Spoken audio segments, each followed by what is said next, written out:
एक बार एक व्यक्ति की उसके बचपन के टीचर से मुलाकात होती है। वह उसके चरण स्पर्श कर अपना परिचय देता है।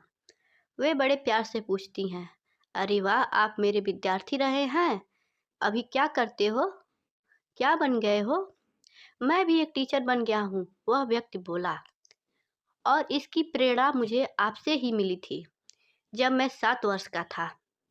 उस टीचर को बड़ा आश्चर्य हुआ और वे बोली कि मुझे तो आपकी शक्ल भी याद नहीं आ रही है।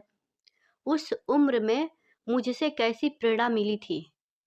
वो व्यक्ति कहने लगा, यदि आपको याद हो, जब मैं चौथे क्लास में पढ़ता था, तब एक दिन सुबह सुबह मेरे सहपाठी ने उस दिन उसकी घड़ी चोरी होने की आपसे शिकायत की थी। अपनी क्लास का दरवाज़ा बंद करवाया और सभी बच्चों को क्लास में पीछे एक साथ लाइन में खड़ा होने को कहा था। फिर आपने सभी बच्चों की जेबें टटोली थी।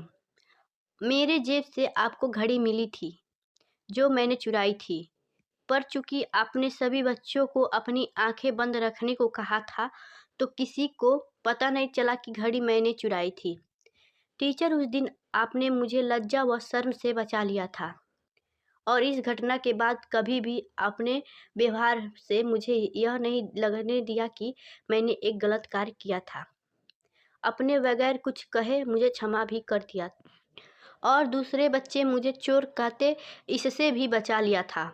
ये सुनकर टीचर बोली, मुझे भी नहीं पता था बेटा कि वो घड़ी किसने चुराई थी। वो व्यक्ति बोला, नहीं टीचर, ये कैसे संभव है? आपने स्वयं अपने हाथों से चोरी की गई घड़ी मेरे जेब से निकाली थी।